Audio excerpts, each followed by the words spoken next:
अहं वन्दे परमानन्दमाधवम् श्रीमन्मदनगोपालं वृन्दारण्य पुरन्दरम् श्रीगोविन्दं प्रपद्ये हृदीनानुग्रहकारम् वन्दे मुकुन्दमर्दन्तजनायताक्षम् वन्देन्दुशङ्खदशनं शिशुगोपवेशम् इन्द्रादिदेवगणवन्दितपादपीठम् वृन्दावनालयमहं वसुदेवसूनुम् नवजलधरवर्णं चम्पकोद्भासिकरणम् विकसितनयनास्यं विस्फुरन्मन्दहास्यम् कनकरुचिदुकूलं चारुवर्षावचूरम् कमपि निखिलसारं नवगोपीकुमारम्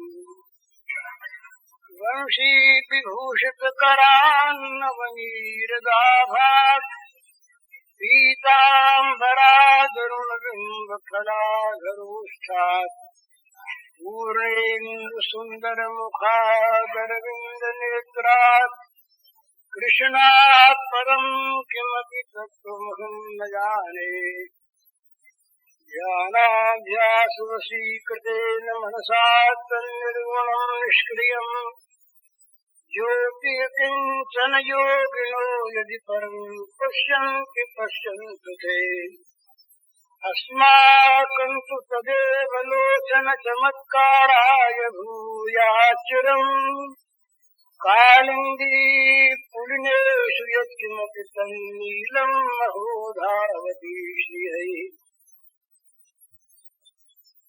अखिल चराचर विश्व के रूप में अभिव्यक्त भगवान की दृष्टि से आप सबके श्री चरणों में मेरे सदस्य नमस्कार।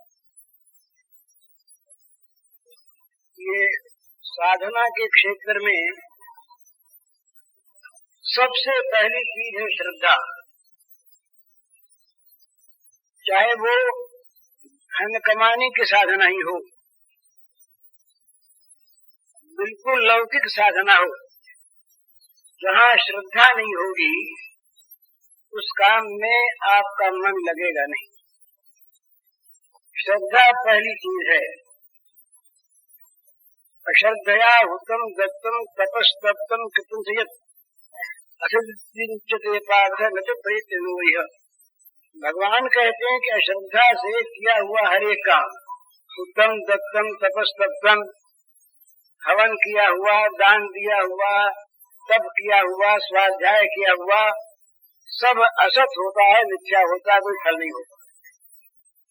तो श्रद्धा की पहली दरकार। श्रद्धा के साथ जब साधना चलती है आगे, तब विश्वास आता है। विश्वास आए बिना भजन साधन भी नहीं होता और समर्पण तो होता ही नहीं, शरणागति होती है नहीं। शरणागति के लिए विश्वास की आवश्यकता। मैं दुखी हूँ तो मुझे जब तक ठीक ठीक ये विश्वास नहीं होगा कि आप मेरे दुख को दूर करने में समर्थ हैं, और केवल समर्थ ही नहीं है, दुख दूर कर देंगे। आदमी में किसी को अपने शरण में लेने वाले में चार बातें होनी चाहिए। सबसे पहली बात, उसको किस बात का दुख है इसकी जानकारी हो। दूसरी बात, किस बात से, किस कार्य से दुख मिट सकता है ये जिसकी जानकारी हो। क्या दुख है ये जानकारी, और कैसे दुख मिटता ये जानकारी हो गई। दुख मिटाना भी चाहते हैं, लेकिन दुख मिटाने का साधन अपने पास नहीं है। तो तीसरी बात है, जिससे उसका दुख मिटता हो वो साधन भी हमारे पास है। भाई, किसी के दुख को भी कोई जानता है, दुख क्यों है ये भी जानता है, और मिटाने का साधन भी अपने पास है। पर क्यों मिटाने जाए, हमारा क्या लेन देन है। क्यों मिटाने जाए? हमारा लेन देन क्या है? इस साधन हमारे पास है, जिसको क्या दुख है हम जानते हैं, दुख कैसे मिटता जानते हैं, पर क्यों मिटाने जाए? तो जिसको इन तीनों बातों के साथ साथ उसके दुख को मिटाने की मन में त्वरा हो, अभिलाषा हो, जल्दी हो, उसका दुख मिटाए बिना उसे रहा न जाए। ये चार बातें ये पूरी पूरी भगवान में है। भगवान हर एक वस्तु को जानते हैं, किस वस्तु का किस प्रकार से परिवर्तन हो सकता है इसको जानते हैं, सब प्रकार का परिवर्तन करने की उनमें शक्ति है। तो साथ साथ वो सुहृद हैं, सुहृदम सर्वभूतानां ज्ञात्वा मां शांति गच्छति। सुहृद होने पर भी शांति क्यों नहीं मिलती? सुहृद तो हैं, सर्वशक्तिमान भी हैं, सर्वज्ञ भी हैं, तब भी हमें शांति क्यों नहीं मिलती? कि हमें विश्वास नहीं हुआ, हमने जाना नहीं, ज्ञात्वा बीच में पड़ा है। भगवान कहते हैं कि जानते ही शांति मिल जाती। ज्ञात्वा, ऐसा जो मैं हूँ, माम ज्ञात्वा शांति गच्छति। तो ये जानने का अर्थ है विश्वास, पूर्ण ज्ञान। भगवान ऐसे हैं, इस प्रकार का विश्वास। भगवान दीन बंधु हैं, भगवान सर्वशक्तिमान हैं, भगवान सर्वज्ञ हैं, और भगवान सब कुछ करने में समर्थ होने के साथ साथ मेरा भला करना चाहते हैं। तो ये जब विश्वास होता है तब वो देखता है कि इतने बड़े, जिनकी शक्ति से सारे जगत की शक्तियां काम करती, जिनके ज्ञान से सारा ज्ञान जगत उद्भासित, जिनसे कभी भूल हो नहीं सकती, वो सर्वज्ञ, वो हमारे सुहृद हैं, वो हमारे अपने हैं। सुहृद का अर्थ है जो हमारे दुख से दुखी हो और हमारे दुख को दूर करने के लिए मरा फिरता हो, तैयार हो सो नहीं, हमारा दुख दूर करने की जिसमें त्वरा हो, उतावल हो, जो सह नहीं सकता हो, इस प्रकार का जो है उसका नाम है सुहृद। भगवान पर जब विश्वास होता है तब क्या होता है? तब फिर दूसरी तरफ वृत्ति जाती नहीं। क्या करें? किस दूसरे के शब्द में जान? दूसरा ऐसा है कौन? ऐसा है कौन? किसी में शक्ति नहीं है, किसी में ज्ञान नहीं है, किसी में सौहार्द नहीं है, किसी में सदेश्वरत्व नहीं है, तो कैसे हमारा भला करेगा? जिसमें ये चारों बातें पूर्ण है उस पर विश्वास होता है। विश्वास होने पर क्या होता है कि मनुष्य अपने आप को बिना किसी शर्त के उसके चरणों में डाल देता है। वो जानता है कि मुझसे बड़ी बुद्धि इनमें, वो जानता है कि मेरे दुख का मुझसे अधिक ज्ञान ही नहीं, वो जानता है कि मेरा भला जितना मैं कर सकता हूँ उससे अधिक ये कर सकते हैं, और वो जानता है कि मेरा भला करने के लिए जितना मैं आतुर हूँ उससे अधिक ही आतुर हैं। तो इस प्रकार की मन में विश्वास की भूमिका आ जाने पर वो तत्काल फिर शरण हो जाता है, दूसरी ओर ताकता नहीं। और भगवान ऐसे हैं कि जो उनके शरण में आ गया वो ये नहीं देखते कि कौन था, इसने अब तक क्या किया, इसका पूर्व का इतिहास कैसा है, इसने कौन कौन से पाप पुण्य किए, इसका संचय किस प्रकार का, ये नहीं देखते। तो एक ही बात देखते हैं कि ये विश्वास पूर्वक मेरे शरण में आ गया कि नहीं, अपनी चिंता तो नहीं करता, कोई भय तो नहीं करता, दूसरे का आश्रय तो नहीं करता, ये दूसरी ओर तो नहीं ताकता, मेरी शक्ति पर पूर्ण विश्वास है या नहीं। तो भगवान केवल ये देखते, और ये देखकर उसके पापों का नाश करना, उसे विशुद्ध बना लेना, विशुद्ध बना करके अपना अपनत्व उसे दे देना, सर्वस्व दे देना, ये भगवान की दयालुता है, भगवान का ये स्वभाव है, भगवान का ये बिरद है। बिरद है तो पुनीत परिहरि पामरन पर प्रीति, ऐसी कौन प्रभु की रीति। बिरद के लिए भगवान बड़े बड़े जो पुनीत हैं, पुण्यात्मा हैं, महात्मा हैं, तो जिनको भगवान से कोई मतलब नहीं, उनसे भगवान की यूं सत्य प्रीति है, पर वो प्रीति नहीं। लेकिन एक पामर है, वो पामर भी अगर विश्वास पूर्वक भगवान के शरणापन्न हो गया, उस पामर से भगवान प्रीति करते हैं, उस पुनीत की ओर देखते भी नहीं। विरध है तो पुनीत परिहरि पामर न पर प्रीति, ऐसी कौन प्रभु की रीति। तो विश्वास का स्वरूप क्या है, श्रद्धा का स्वरूप क्या है, ये थोड़े से में समझ लेना है। श्रद्धा तामसी होती है, राजसी होती है, सात्विक होती है। श्रद्धा के अनेक प्रकार हैं। श्रद्धा वो कि श्रद्धे के मुख से जो बात जैसी निकल जाए उसी प्रकार का उसे अनुभव हो जाए। जैसे एक आम का पेड़ है, आम का पेड़ है, और महात्मा ने अपने विश्वास पात्र शिष्य के सामने कह दिया कि ये तो पीपल का पेड़ है। तो जहाँ वो श्रद्धा तीसरे दर्जे की है, वहाँ वो ये सोचता है कि है तो ये आम का पेड़ ही, आपने पीपल कह दिया तो पीपल बन जाएगा, बन जाएगा। ये तीसरे दर्जे की श्रद्धा। वो पीपल दिखता नहीं, आम दिखता है। दूसरी श्रद्धा इससे ऊंची वो, जिसमें वो ये समझता है कि है तो ये पीपल ही, मेरी दृष्टि में दोष है, मुझे आम दिखता है।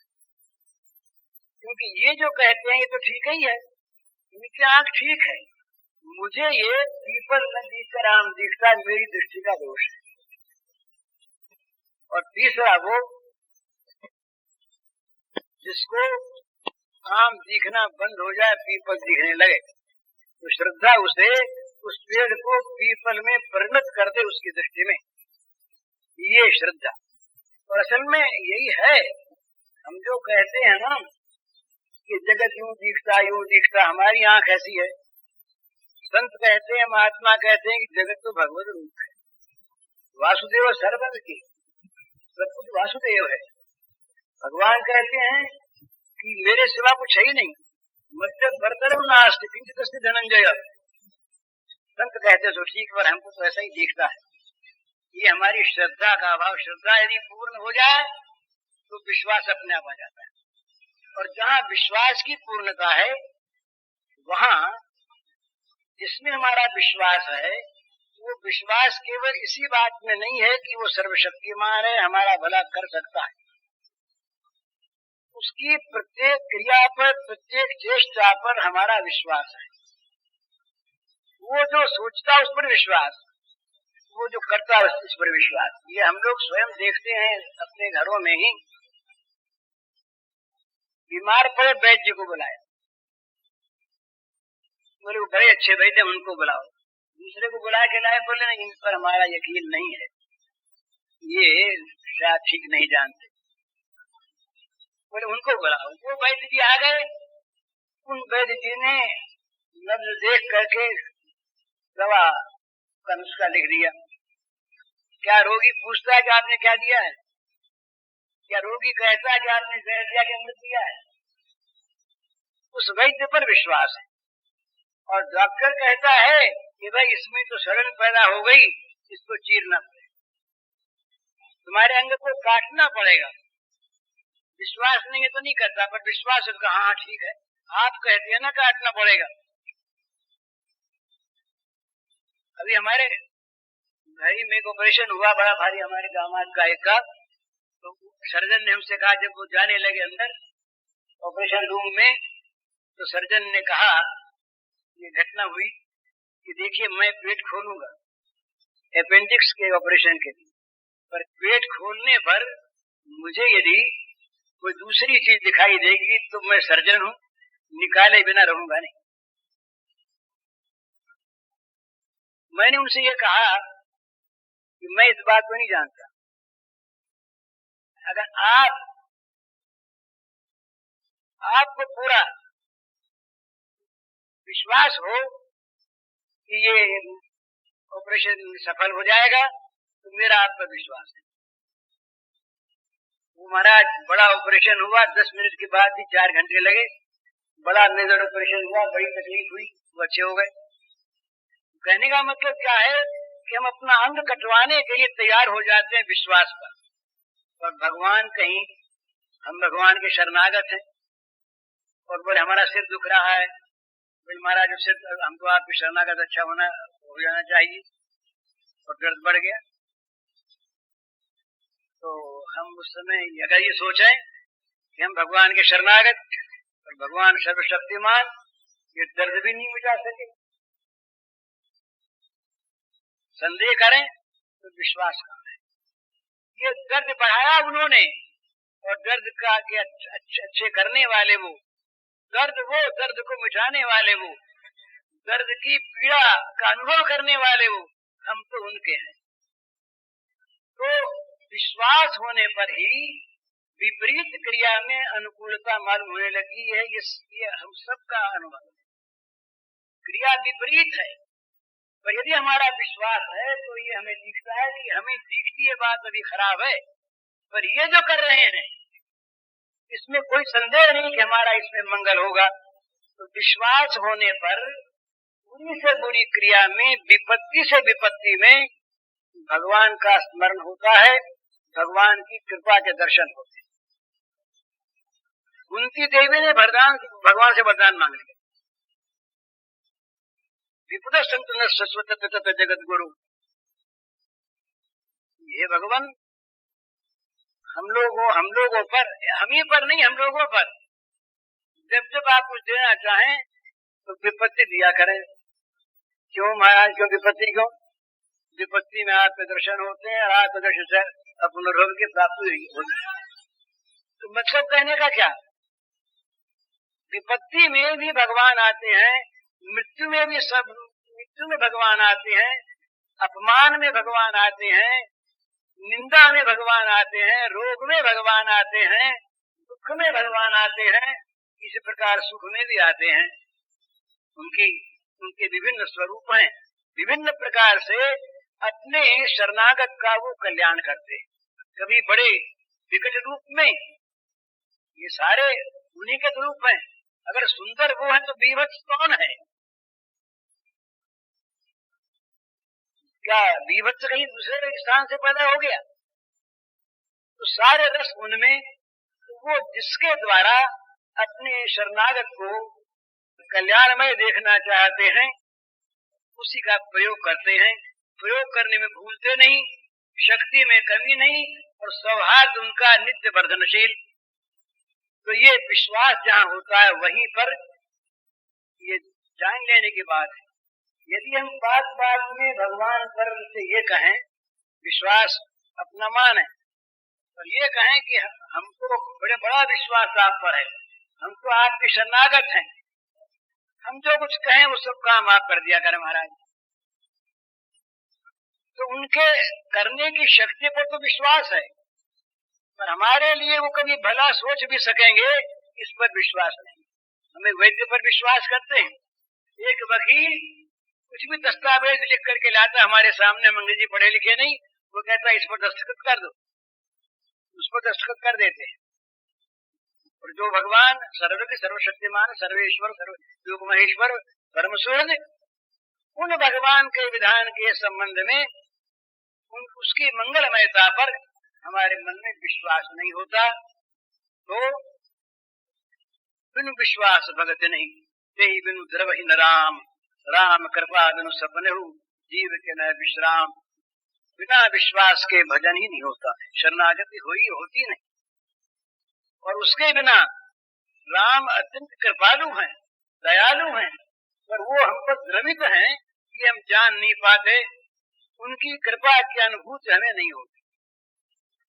और कृपा की अनुभूति हुए बिना जीव को कभी शांति नहीं मिल सकती, असंभव बात। तो हमको शांति मिले, हमको सुख मिले, हम आत्यंतिक आनंद के धाम में पहुंच जाएं, इसके लिए उपाय क्या है? उपाय है भगवान पर विश्वास करके, सर्वांगीण विश्वास।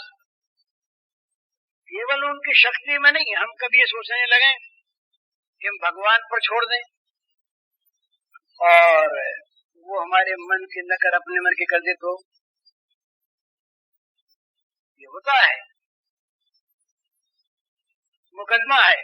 हम भगवान पर छोड़ते हैं इसलिए कि जिता दें, और कहीं हार गए, हरा दें।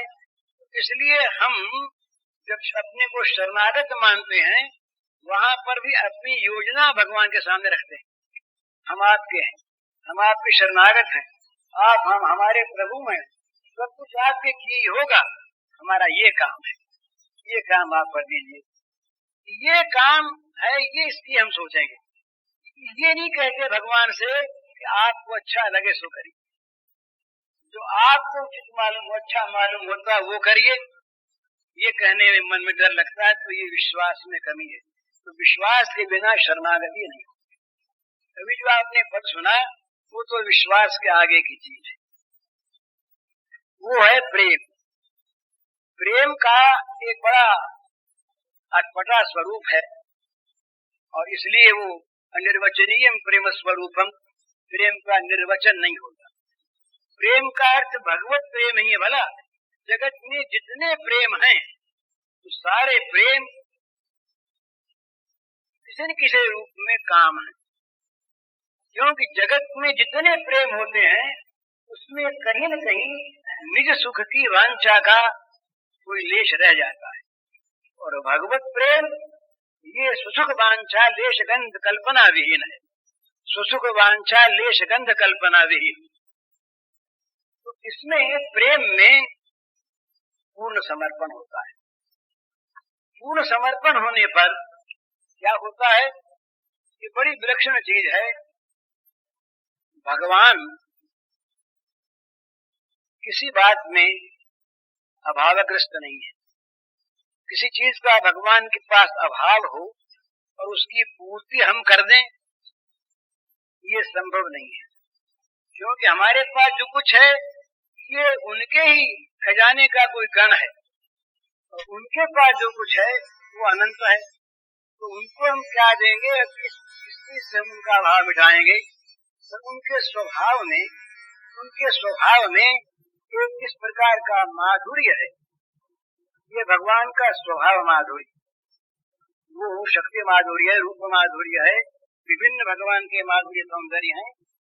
स्वभाव माधुर्य भगवान का यह है कि जहाँ जहाँ पर भगवान त्याग पूर्ण समर्पण रसदान देते हुए किसी को देखते हैं, वहाँ उनके स्वभाव में उस रस का पान करने की इच्छा होती है। इच्छा रहित में इच्छा, ये जहाँ होती है वहाँ जहाँ प्रेम है। परसों सुना उस दिन आपने ये भिलनी के, ये विदुर के घर में जाके साग भाजी खाई भगवान। दुर्योधन का बड़ा सजा सजाया महल, बने हुए 56 भोग, बड़ी तैयारी, पर वहां भगवान को भूख नहीं लगी। भगवान को भूख नहीं लगी। साफ कहा उन्होंने भगवान ने, हम तुम्हारे यहाँ इसलिए नहीं खाएंगे कि या तो प्रेम से खाना होता है या भूख लगने पर। तो प्रेम आप में नहीं और भूख हम नहीं मरते। दुर्योधन के पास कोई जवाब नहीं था, प्रेम था ही नहीं, वो जानता है, अभी अभी पकड़ने की तैयारी में था, और भूख ये नहीं मरते। पर भूख लगी तो पहुंचे कहाँ? बाहर निकले तो भीष्म साथ हो गए, द्रोण साथ हो गए, बालीक भी थी, वो भी साथ हो गए। भीष्म ने कहा, प्रभु दास की कुटिया पवित्र हो। भगवान मुस्कुराए। अभी तक भीष्म दुर्योधन का ही अन्न खा रहे हैं, भला जिससे बुद्धि बिगड़ी। भगवान ने कहा भीष्म तुम्हारा तो सब मेरा ही है, और मेरा मन करता आज विदुर को यहाँ जाना है। ये कई भक्तमाल हैं, बंगला में है, संस्कृत में है, दक्षिणी भाषाओं में है, उनमें विभिन्न प्रकार की कथाएं हैं, महाभारत से कुछ थोड़ी सी भिन्न। तो भगवान ने कहा कि हम तो विदुर के घर जाएंगे। विदुर के घर कौन रोके, वहां हमारा चाहिए, साध्य के साथ है, तो विदुर के घर।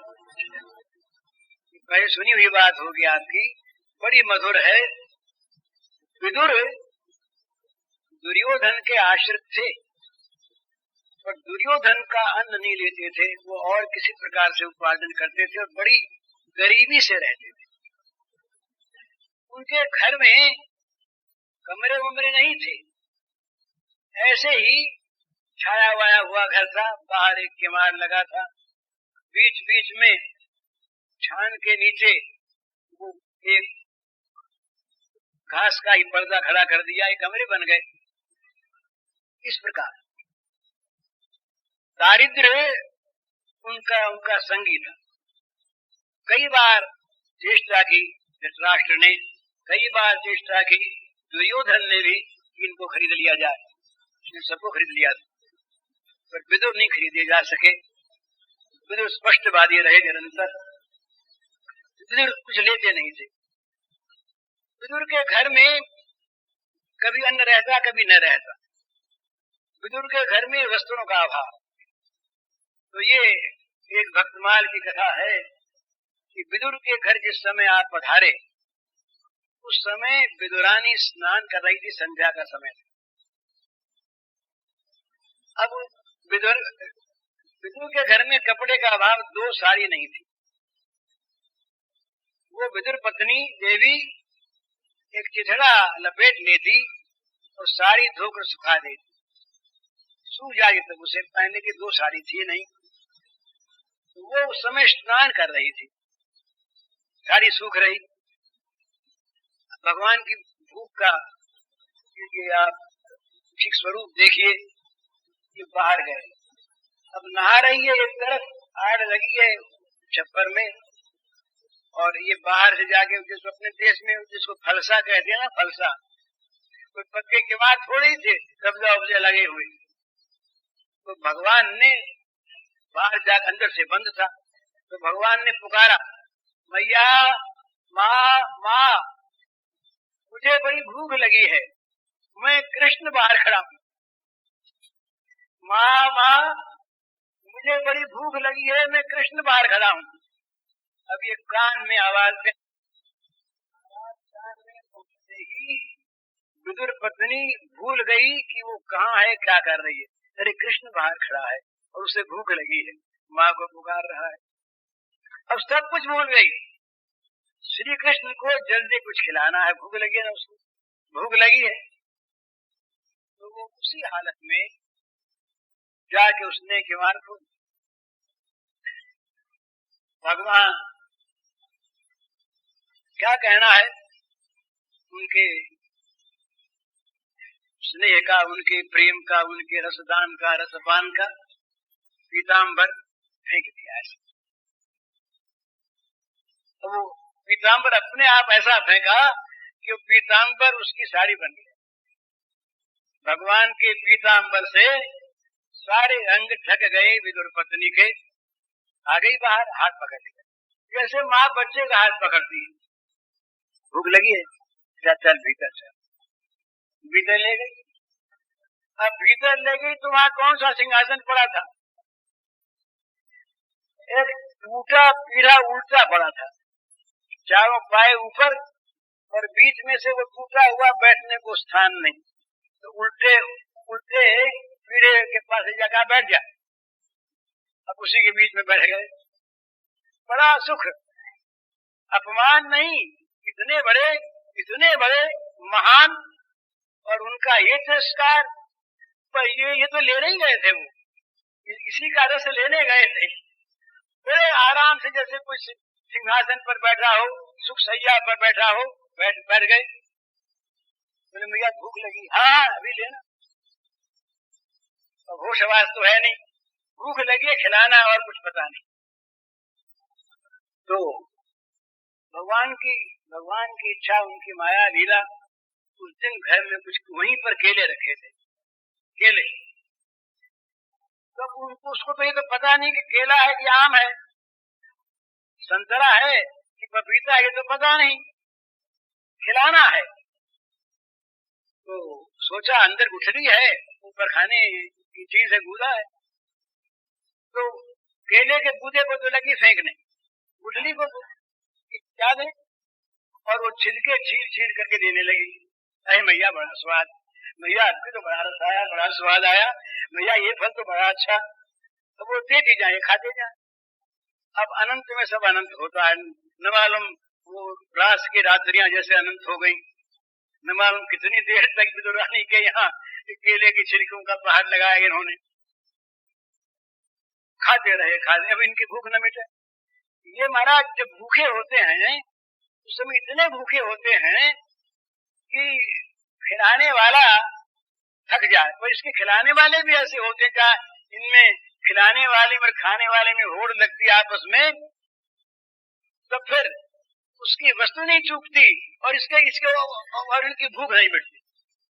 जितना खाते हैं भूख बढ़ती है, और वो जितना देता उसकी वस्तु बढ़ती है। ये अनंतता चलती है। तो ये खाने लगे, वो खिलाने लगी, ढेर लग गया। उधर पता आया विदुर जी को कि कहीं, अरे बस वो श्याम सुंदर सरकार तो घर पधारे हैं। अब सोचा घर पर कुछ था ही नहीं, क्या खाया होगा उन्होंने, क्या किया होगा। दौड़ करके आ करके देखा दृश्य, स्तंभित हो गए। क्या दृश्य है, ये किस आसन पर बैठे हैं सरकार, क्या खा रहे हैं, और ये देवी ये पीताम्बर पहने, ये तो सरकार का पीताम्बर है। समझ गए, सारी बात ध्यान में आ गई कि वो विवस्त्रा नहा रही थी, उस समय ये आए होंगे और इन्होंने अपना पीताम्बर उसके ढकने को दे दिया। और फिर मन जरा, अब वो विद्वानी वाला प्रेम विदुर में नहीं था, प्रेम था ज्ञान मिश्रित था, ऐश्वर्य मिश्रित। जहाँ माधुर्य होता है वहाँ वो रस जो है माधुर्य, ये पूरा विकसित नहीं होता, उसमें ऐश्वर्य कहीं कहीं आकर बाधा दे देता है। तो इनमें ऐश्वर्य बुद्धि जगह भगवान करेगी, भगवान और कहाँ बैठा रखा है ये आशा। और ये खिला क्या रही है, केले के छिलके खिला रही है। अब वो खा रहे हैं, उनको न विद्वानी को पता है और न श्याम सुंदर को पता है कि कौन आया खड़ा है। ये अपने दूसरे राज्य में है, ये खा रहे, वो खिला रही। खड़े रहे, अब कब तक खड़े रहे, धैर्य टूटने लगा। छिलके दिए जा रही हैं और बड़े इनके तमाम ये दुखने लगे होंगे अंग, कहाँ बैठे हैं। तो बोले सरकार प्रणाम। बोले मैया और दे। अब इनके प्रणाम को कौन सुने, वहां तो भूख लगी है। हाँ बोले ले लाला और ले। मैया देती, विदुरानी देती और ये खाते। अब उन्होंने देखा कि ये तो भाव में है, अपनी पत्नी को, उस देवी को, फिर क्या कर रही हो, कौन बोले, हाथ पकड़ के हिलाया, अरे क्या कर रही हो। तब उसने देखा अपने को, अरे ये तो मेरी साड़ी नहीं है। तब याद आया कि मैं तो नहा रही थी, साड़ी कहाँ से आती, जरूर पीताम्बर है। ये श्याम सुंदर के देखो ना, ये तो नंगे बदन बैठे हैं, जो ओढ़े हुए थे ये पीताम्बर उत्तरी है, ये तो है नहीं इनके दुपट्टा, तो ये हमारे अंग को लिपट गया। विदुर बोले तुम देखो तो जरा क्या खिला रही हो। अब देखा, अरे राम राम। भगवान ने कहा मैया दो ना। अब मैया तो दूसरे हट गई वहां से, वो मैया रही नहीं। अब कहाँ दे, अब इनको भी होश आ गया। विदुर जी ने प्रणाम किया, बोले अच्छा विदुर महाराज आप आ गए, बड़े बेमौके आया। इतना सुंदर हमको स्वाद प्राप्त हो रहा था और तुमने तो आकर के हमारा सारा रसी बिगाड़ दिया। विदुर बोले महाराज कृपा करो। तो ये जहाँ पर पत्रम पुष्पम फलम तोयम यो में भक्त्या प्रयच्छति तदहम भक्तिपुरतम अश्नामि, गृह्णामि नहीं है, अश्नामि प्रेतात्मनः, खाते हैं। ये नहीं कि भोग लगा दिया और पूरे भगवान ने ग्रहण कर लिया, ना ना, वो चाहे पत्ता हो, चाहे छिलके हो, चाहे भिलनी के बेर हो, चाहे सुदामा के चिबड़ों की कनियां हो, जहां पर भी वो साथ में प्रेम से सनी हुई चीज, प्रेम रस से द्रव जो भीगी हुई चीज है, वो भगवान को अत्यंत प्रिय है। देने वाला कौन है ये नहीं देखते, चीज क्या है ये नहीं देखते। तो ये प्रेम के साम्राज्य में भगवान सकाम हो जाते हैं, उनकी दिव्य सकामता होती है और वो दिव्य भक्तों से उनको प्राप्त होती है, हम लोगों से नहीं। दिव्य कौन है? जो भगवान के महत्व को जानकर, महत्व की विस्मृति करके सेवा में तल्लीन हो गए। ये वंगनाओं को महात्म ज्ञान नहीं था, सो बात नहीं है। लखन गोपिका नंदनो भवान अखिल देहिनाम अंतरात्मजग लिखन सार्थितो, ये क्या है? इसका अर्थ क्या है? भगवान को जानती हैं, पर वहां अगर ऐश्वर्य बीच में आ जाए तो माधुर्य कहाँ रहे। तो ऐश्वर्य जो है भगवान का ज्ञान, ये भगवान की मधुरता की सेवा करने के लिए बीच में काम पड़े तो आ जाए, ये तो छिपा रहता है। मुक्ति कहे गोपाल थे मेरी मुक्ति कराए, ब्रज रज उड़ी मस्तक जल है मुक्ति मुक्त है जा। मुक्ति बिचारी भी ये मोक्ष प्राप्त ज्ञानियों के बंधन में रहती, तो वो चाहती मेरी भी कहीं मुक्ति हो, मैं भी कहीं इस स्थिति में पहुंचूं जहां मैं स्वतंत्रता के साथ भगवान का रस पान कर सकूं। ये बनावटी बात मैं नहीं कहता। पद्म पुराण के पाताल खंड में ब्रह्म विद्या ने तपस्या की है गोपी बनने के लिए। ये ब्रह्म विद्या जो मुक्ति रूपा है, ब्रह्म विद्या तपस्या कर रही, मुनि आए, मुनि ने देखा कि ये तेजस्विनी, ये देवी कौन तप में निरत है, खड़े हो गए। कुछ देर के बाद जब उनको बाह्य ज्ञान हुआ तो पूछा माँ आप कौन है, क्यों तप कर रही हैं? बोली मैं ब्रह्म विद्या। ब्रह्म विद्या आप क्या करती हैं? बोले सबको मुक्त करना, मैं स्वयं मुक्त स्वरूपा हूँ, सबको मुक्त करना मेरा काम है। तो फिर आप क्यों करती हैं? बोले मैं मुक्तिदात्री, मुक्ति ब्रह्म विद्या होने पर भी भगवान श्री कृष्ण के प्रेम रस से वंचित हूँ। ज्ञान ज्ञान में रही वहां तो बस वही विचार, वैराग्य, षड संपत्ति, मुमुक्षुता, इन्हीं को देखती रहती है वो ब्रह्म विद्या। तो ब्रह्म विद्या ने कहा कि मैं भगवान का प्रेम रस पान करना चाहती हूँ, इसलिए गोपी बनने के लिए मैं तपस्या कर रही हूँ। ये पाताल खंड में आप पुराण में देख लीजिए। तो श्रुतियां गोपी बनी, दंडकारण्य के ऋषि गोपी बने, जो नित्य सिद्धा गोपियां थी वो तो थी ही साधन सिद्धा। तो इस प्रकार से उन गोपियों में परम दिव्य भाव है। उनका शरीर हम लोगों को वाला शरीर नहीं, उनकी क्रिया हम लोगों वाली क्रिया नहीं, नाम वही है, पर वो भगवान ने गोपालनाओं के साथ जो रास किया वो अपने साथ किया, अपने ही साथ, दूसरों को नहीं। तो इस प्रकार से भगवान और भगवती राधा और राधा की ये गाय व्यूह रूपा श्री गोपांगनाएं, राधा महान वृक्ष की ये शाखाएं, ये सब भगवत रमे रेमे रमेशो ब्रज सुंदरी फिर यथार भगो निज प्रतिबिंब विभ्रमा। ये भागवत के रास पंचाध्याय में आया है कि भगवान कैसे खेले, कि जैसे बच्चा अपने प्रतिबिंब को देखकर उसके साथ खेलता है, गोपियों के साथ नहीं। आत्मा रामो जरी रमत, ये उसी में आया है, आत्मा रामो जरी रमत। तो ये जो भगवान का रमण है, ये न तो भोगियों का देह रमण है और न ज्ञानियों का आत्म रमण है। ये तो प्रेम रस वितरण है। प्रेम रस का वितरण करना, बांटना, रसपान कराना और रसपान करना।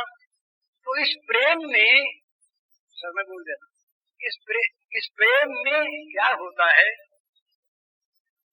एक बड़ी विलक्षण भागवती वृत्ति, मन की वृत्ति नहीं है, क्योंकि वहां तो भगवान का मन बना हुआ था, मन मनस्का। गोपियां भगवान के मन वाली हैं, तो भगवान का मन बना हुआ तो भागवती वृत्ति होती है, मानसी वृत्ति नहीं। भागवती वृत्ति मन की वृत्ति के रूप में उस प्रेमिका के मन में जो प्रेम का आश्रय है, आश्रय और विषय दो, इसके आश्रयालंबन विषयालंबन ये दो होते हैं। जो प्रेम का आश्रय है, जो भगवान को सुख देते हैं, कुछ भी समझे, तो उनमें भागवती वृत्ति पैदा होती है कि हम भगवान को सुखी देखें। भगवान वहां पर नहीं, हम अपने प्रियतम को सुखी देखें। भगवान सच्चिदानंद घन हुआ करे तो हमारे वो प्रियतम है, प्रेष्ठ है, उन भगवान को हम सुखी देखें। ये वृत्ति पैदा होती है, भागवती वृत्ति प्रेमी के हृदय में। ये उसका स्वभाव बन जाता है, ये उसका जीवन बन जाता है। ये पहली बात, तो सुखे सुखित्वम, ये पहली बात है प्रेम में। प्रेम में काम का प्रवेश नहीं, प्रेम में मुक्ति कामना को भी स्थान नहीं। अगर मुक्ति कामना है तो भी वो प्रेम में कलंक है, प्रेम में वो भी नहीं। किसी प्रकार के काम कलुष से रहित, काम की कालिमा से सर्वथा विरहित जो विशुद्ध उज्ज्वल राज्य है, इसीलिए इसका नाम उज्ज्वल रस है। उज्ज्वल जो महान दिव्य राज्य है रस का, इस राज्य में वृत्ति पैदा होती है हमारे द्वारा भगवान सुखी हो, हम भगवान को सुखी देखें। जहाँ इनके मन में ये पैदा हुई, उनके मन में आती है कि हम इनके द्वारा सुखी हो, तो उनके मन में कामना पैदा हो जाती है, दिव्य काम, भगवत काम। जैसे भागवती वृत्ति कामना, ये भी वहाँ भगवत काम। कचिया पर छाछ पे नाचा नचावे, चाहे उस पर नचाए, और चाहे वो बार सखा साथी कभी कभी शपथ भी लगा दे, कन्वा के लगा दे, भाई बराबरी के हैं, तुम कौन से बड़े आ गए, तुम कौन से बड़े आ गए, तुम में हमने क्या अंतर है। तो बिल्कुल जहां मान नहीं, संभ्रम नहीं, किसी प्रकार का संकोच नहीं, बिना संकोच सब प्रकार की निरावरण लीला जहां पर है, वहां प्रेम राज्य है। उस प्रेम राज्य में उसका प्रेमी का क्या स्वरूप होता है, थोड़े से में वो नहीं जानता कि इनका सुख काहे में है, पर वो इतना जानता है कि इसके सुख में हमको सुख होता है। तो यदि बड़ी विपत्ति आ पड़े, बड़ा क्लेश आ पड़े, केवल आ न पड़े, वो दे स्वयं। एक आदमी किसी के दरवाजे पर जाए भेंट लेकर, प्रेम करने के लिए, पूजा करने के लिए, और बड़े नम्र शब्दों में अपने को अर्पण कर दे, और वो वहां से जूता मार के निकाल दे, धक्का देके उसको निकाल दे अपमान पूर्वक, तो उसको दुख होगा। पर यहाँ उन्होंने निकाला है अपमान पूर्वक, तो उनको सुख हुआ है।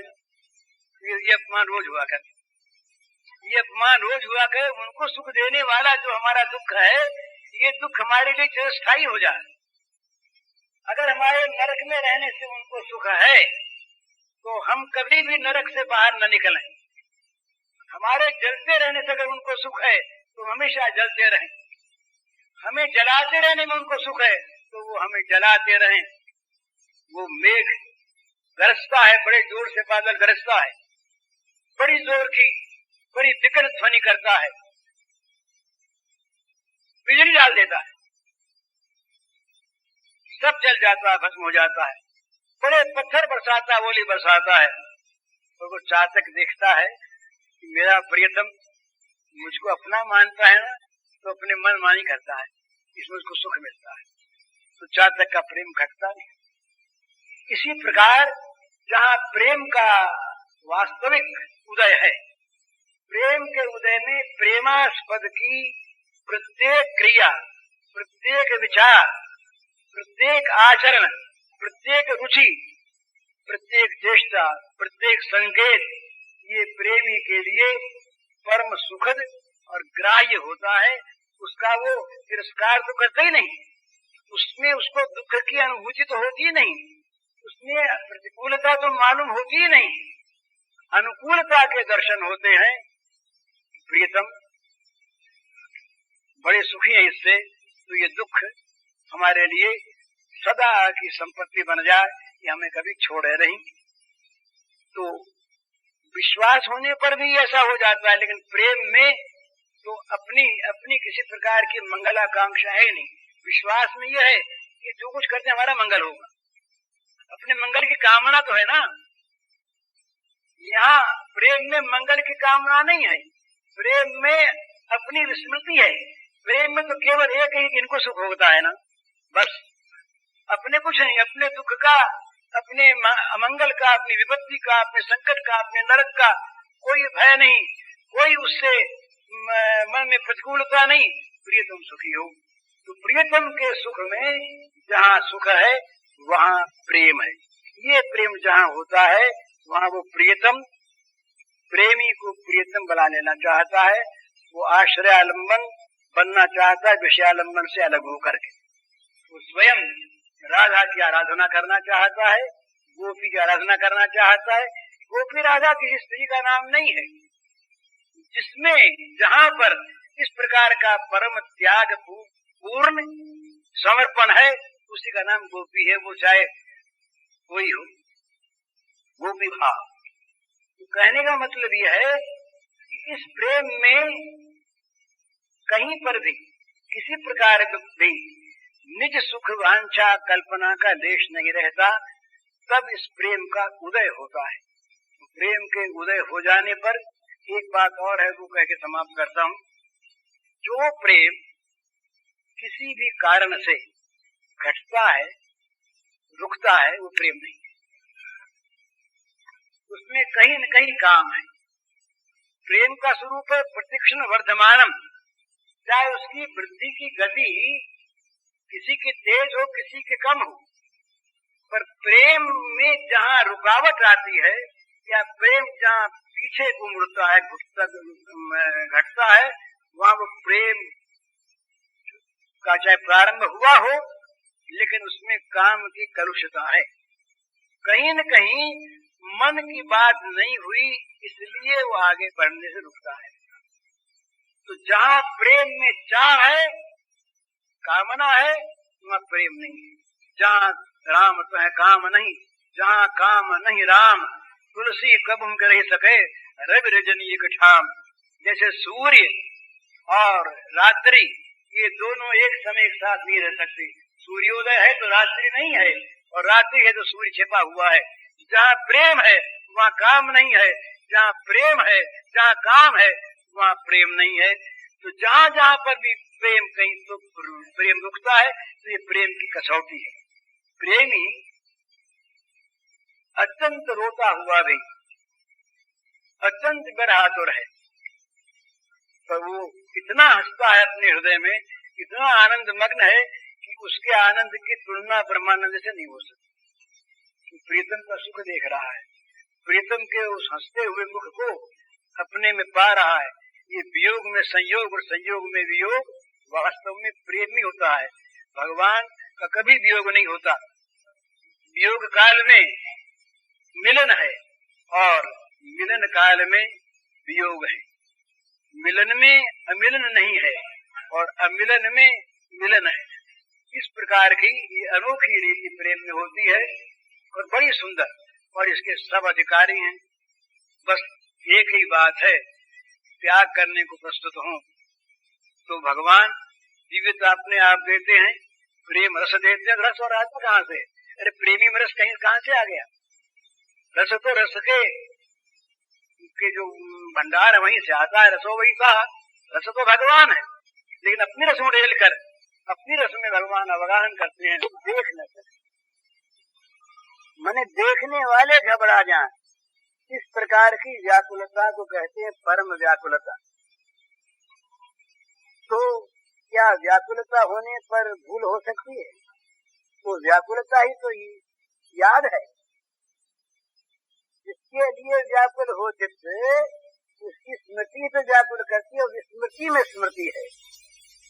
इसीलिए ये प्रेम के राज्य में वियोग में नित्य प्राप्ति, वियोग के अंदर नित्य भगवान की प्राप्ति है, वियोग में अभाव नहीं।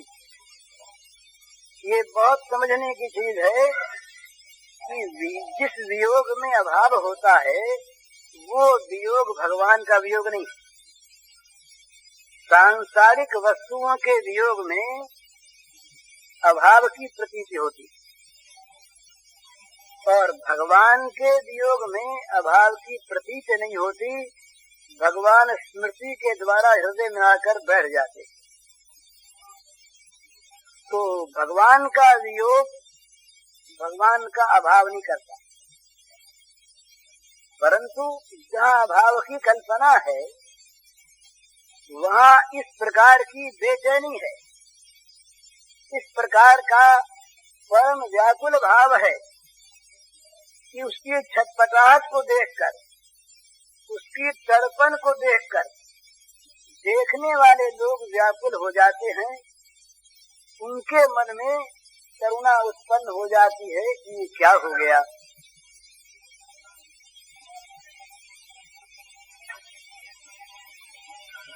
उद्धव लौट करके आए और राधा की दशा देख करके आए। चित दे सुनो श्याम प्रवीण, चित दे सुनो श्याम प्रवीण, श्याम तुम्हारे विरह राधा मैं जो देखी थी न। चित दे सुनो श्याम प्रवीण। उद्धव रोने लगे।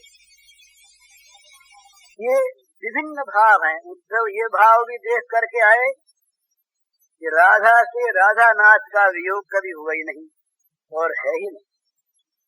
राधा ने ये भी बतलाया कि तुम समझते हो कि श्याम सुंदर चले गए यहाँ से, तो नित्य यहीं पर है। और राधा के वियोग की लीला को भी देखा तो आकर रोने लगे उद्धव जी और उलाहना देने लगे श्याम सुंदर को कि तुम बड़े निठुर हो। इस प्रकार उन बिलबिलाते हुए जीवों को छोड़कर, उन रोते हुए प्रेमियों को छोड़कर तुम चले आए। तुम्हें दया नहीं हुई मन में। मैं देख के आया वो राधा के अंगुलियों की मुंदड़ी उसके बाह में आने लगी थी। कितनी छीन हो गई है वो। परम व्याकुलता, वियोग में विस्मृति में परम व्याकुलता हो जो देखी न जा सके, ये ऊंची स्थिति। लेकिन जहाँ आवश्यकता होती है वहाँ वस्तु के न होने पर दुख होता है, भजन नहीं होता। भजन नहीं होने पर सिर्फ दुखी होता है क्या? बल्कि हम तो यूँ सोचते हैं अपने मन में कि जरूरी काम हो गया तो माला कोई जरूरी थोड़ी है, कल फेर लेंगे। जरूरी काम पहले करना है। आजकल बेजरूरी दो काम हैं, बेजरूरी दो काम। एक तो भजन बेजरूरी का, बोले भाई समय नहीं मिलता, काम बहुत ज्यादा है, फुर्सत नहीं मिलती, काम सब संभालना चाहिए, ये संभालना पड़ता ही है, तो क्या करें? बोले भजन वजन कम कर दो, और तो कोई चीज कम होती नहीं, सब जरूरी काम। उनके बिना किए तो चलता नहीं। ये बेजरूरी फालतू काम है। हुआ तो हुआ, न हुआ तो न हुआ, कोई बात नहीं, कोई देना थोड़ी किया हुआ है। न सही भजन। और यदि खर्च बढ़ जाता है बहुत तो बोले क्या खर्च बढ़ावे, आमदनी रही नहीं तो और खर्च तो घटता नहीं, कोई धर्मादा बन गए। ये फालतू काम। तो फालतू काम के न होने पर कौन बेचैन होगा, पर जरूरी काम हो तो बेचैनी होती है। तो भगवान की आवश्यकता मन में जाग जाए, भगवान के स्मरण की आवश्यकता मन में जाग जाए तो जरा सा विस्मरण भी अपने को ऐसा मालूम देगा मानो बहुत बड़ा अपराध हो गया, बहुत बड़ी हानि हो गई। विपद विस्मरणम विष्णु संपन्न नारायण स्मृति, ये कहते हैं शास्त्रकार। विपदो नैव विपद संपदो नैव संपतः, ये संसार की संपत्ति संपत्ति नहीं और संसार की विपत्ति विपत्ति नहीं। विपद विस्मरणम विष्णु, भगवान का विस्मरण हो गया, भगवान को भूल गए, ये सबसे बड़ी विपत्ति आ गई। तो संपन्न नारायण स्मृति, भगवान नारायण की स्मृति हुई, भगवान याद रहे तो सारी संपत्ति मिल गई। परम संपत्ति, परम सौभाग्य, परम पुण्य, परम बुद्धिमत्ता सारी की सारी भगवान के स्मरण में है।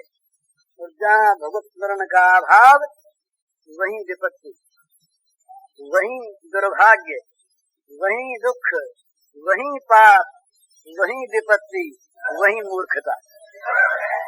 तो भगवान का स्मरण यदि इस भाव से कोई करे तो भूल जाने पर बेचैनी होती। भूलता है आदमी, हम किसी प्यारी वस्तु को कहीं रख करके भूल जाए, बड़ी जरूरी चीज है, और रख दी कहीं भूल गए, अब नहीं मिलती, बेचैनी होती है। तो जिस वस्तु का हमें अत्यंत प्रयोजन है, जो वस्तु हमें अत्यंत प्रिय है, तो जो वस्तु हमें अत्यंत आवश्यक है, उस वस्तु का स्मरण करना नहीं पड़ता। स्मरण भूल जाने पर दुख होता है, बेचैनी होती है, पाप का बोध होता है। सूरदास कहते हैं मौसम कौन कुटिल खलकान, जिन तनु दियो साहिब सरायो ऐसो नमक हरान। सूरदास के तरीके महात्मा जिनकी आंखों के सामने श्याम सुंदर नाचते रहते, किसी दिन कल्पना कर लीजिए जरा सी स्मृति हुई। ये मैंने शायद उस दिन कहा था, 1920-21 की बात है। गांधी जी को एक सज्जन ने पत्र लिखा, मैं उस समय बम्बई था। पत्र लिखा कि सूरदास और तुलसीदास ये अपने को पापी कहते हैं और बहुत बड़ा पापी कहते हैं कि हमारे समान कोई पापी है ही नहीं, तो वो यदि पापी थे तो हम क्या हैं। तो गांधी जी ने बड़ा सुंदर उत्तर दिया। उन्होंने कहा भाई उनके पाप नापने की गज दूसरी थी और हमारी दूसरी है। वे बहुत छोटे पाप को, बहुत छोटी भूल को बड़ा अपराध मानते, और हम बड़े से बड़े पाप को पाप तो मानते ही नहीं, कहीं पुण्य भी मान लेते हैं कि हम बुद्धिमत्ता मानते हैं। तो वो कहते हैं वो अपने पाप का सूरदास जी संकेत कर देते हैं, जिन तनु दियो साई बिसरायो ऐसो नमक हरामी। अरे हम भूल गए, क्षण भर के लिए कभी भूले होंगे, कहीं स्मृति आई होगी तो अपने को महापापी मौसम कौन कुटिल खल कामी, दुष्ट मेरे समान कौन, कुटिल मेरे समान कौन, पापी मेरे समान कौन, क्यों कि मैं भगवान को भूल गया। तो भगवान की विस्मृति में जब बेचैनी होने लगेगी तब भगवान संपत्ति होंगे आप। अभी तो भगवान व्यर्थ की चीज है। फुर्सत हुई आपको, भगवान पर कृपा की आपने, तो कभी उनका स्मरण कर लिया, उन पर एहसान देखो हमने तुम्हारा स्मरण किया, याद रखना भला, तुम्हें बदला उतारना है इसका। स्मरण करने के साथ ही और स्मरण करने के पहले भी हम तो कह देते हैं कि भगवान का स्मरण करेंगे तो भगवान फल देंगे, वो भूल तो थोड़ी है। और एक का अनेक देते हैं, ये पहले से व्यापार हिसाब किताब कर करा करके और फिर हम भगवान का स्मरण भगवान पर कृपा पूर्वक करते हैं। तो ये स्मरण हो रही है। भगवान का स्मरण वास्तविक वो है जो स्मरण श्वास की भांति हो, सहज, श्वास हम लेते हैं सहज, पर रुक जाने पर बेचैनी होती है। किसी को उपदेश नहीं करना पड़ता कि तुम श्वास लिया करो, और वो श्वास लेने वाला ये नहीं कहता है कि भाई कितनी संख्या में लें, कितनी संख्या में जाप करें, और इतनी देर होगी श्वास लेते तो जरा बंद कर दें। ये कोई श्वास लेने वाला कहता है कि कहीं बंद हो जाए तो व्याकुल हो जाए, बंद हो जाए तो मरने लगे। इस प्रकार से श्वास के भांति भगवान की स्मृति जहाँ होती वहां तो भूली नहीं जाती। ये तो है ऊंची स्मृति, पर नीचे में भी भगवान की स्मृति को आवश्यक वस्तु माने। कम से कम संसार के भोग जितना तो उसको आदर दे, भोग के लिए तो उसको न भूले। जितनी देर भोग को याद रखे उतनी तो उसको याद रखे, उतना भी आदर नहीं, उतनी भी कदर नहीं, उतनी भी आवश्यकता नहीं, तो फिर हम कैसे कहें कि हमको स्मरण नहीं होता, हम तो करना चाहते हैं। जीवन की चाह बननी चाहिए भगवान का स्मरण, तो स्मरण अपने आप हो। स्मरण होने में आवश्यकता है स्मरण की चाह। तो स्मरण की चाह केवल मौखिक न हो, वो स्मरण की चाह माने जीवन की चाह। मौखिक चाह होती है, लोग दिखावे की चाह भी होती है, बड़ाई पाने की चाह भी होती है, फल पाने की चाह भी होती है, और कुटिल चाह तामस चाह भी होती है। तो जीवन की चाह जो होती है वो आत्म स्वरूप होती है, उसकी विस्मृति से जीवन व्याकुल हो जाता है। तो भगवान के लिए जीवन की चाह जाग उठे, तब भगवान का स्मरण अपने आप होगा, स्मरण करना नहीं पड़ेगा। दूसरा प्रश्न है, सब जगह भगवान के दर्शन कैसे अधिक लिखा है, सब कुछ प्रियतम के रूप में कैसे दिखे। सबसे पहली बात तो यह है, इसमें दो आवश्यकता है। भगवान को प्रियतम समझें, पहली बात तो ये। अभी तो हमारे भोग प्रियतम हैं, भोगों के लिए हम भगवान को भूल जाते हैं, तो भगवान प्रियतम कहाँ हैं? भगवान को प्रियतम माने पहली चीज, और दूसरी चीज उन प्रियतम को देखे बिना आंख बेचैन रहे, ये दूसरी चीज। तो वो प्रियतम ऐसे हैं जिसकी आंख उनको देखने के लिए प्रियतम भाव से बेचैन रहती हैं, उसके सामने से वो हट नहीं सकते, उसको वो स्वयं देखना चाहते। ये सिद्धांत नहीं, ये महापुरुषों का, बड़े बड़े संतों का, प्रेमी जनों का अनुभव है। जिसकी आंख भगवान को देखने के लिए व्याकुल, भगवान की आंख उसको देखने के लिए व्याकुल, ये तो सहज संबंध है। और प्रेम में तो इससे आगे की चीज, प्रेम में तो भगवान बदला दे नहीं सकते। ये था माम प्रपद्यन्ते तथैव भजामि हम, ये भगवान का मंत्र प्रेम राज्य को पीछे रह जाता। वहाँ तो न पारिये हम जरवत संजुजान, गोपांगनाओं से कहते हैं भगवान कि देवताओं की आयु में भी तुम्हारा ऋण हम नहीं उतार सकते देवियों। वहाँ तो बदला दे नहीं सकते, लेकिन जहाँ बदला देने योग्य स्थिति है वहाँ बदला वो न दें, ये बन नहीं सकता। पर हमारी चाह तो होनी चाहिए। हमारी आँख तो जगत को देखना चाहती है, हमारी आँख जगत के भोगों को देखना चाहती है, हमारी आँख अपनी तृप्ति चाहती है, आँख का असली फल नहीं चाहती। अक्षणवताम फलमिदम, ये श्रीमद् भागवत में आया कि आँख वालों की आँख का फल तो है श्याम सुंदर का दर्शन। नहीं तो ये आँखें बस किसी काम के नहीं, भर भर मुट्ठी मेलिए जिन आँखिन में धूल। जो आँखें भगवान को नहीं देखना चाहती, उन आँखों में तो मुट्ठी भर भर कर धूल छोड़नी चाहिए, टूट जाए। ये फाटहु फूटहु नयन जड़ऊ सुतन कही काम, द्रवई स्रवई फुल कही नहीं, तुलसी सुनिरत राम।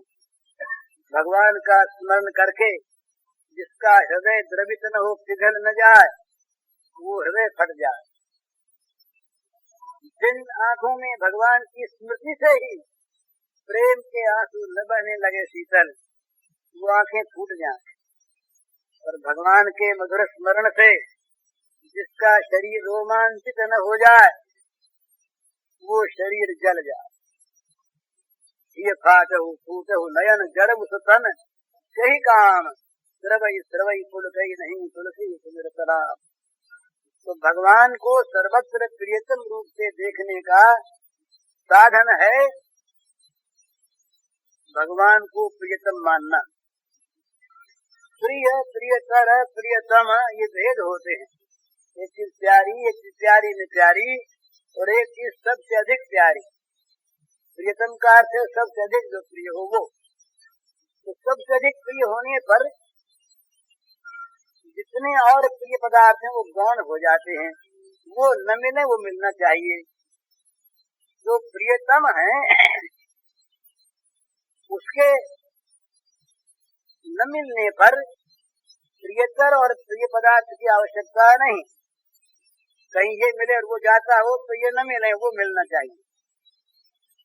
और ये प्रियतमता जब आगे बढ़ जाती है तो वो फिर प्रियतम नहीं रहता, वो तो अनन्य जीवन हो जाता है। श्याम सुंदर तो प्रेमी के जीवन है, केवल प्रियतम ही नहीं है, उसके जीवन है, उसके जीवनाधार है, प्राण प्राण है।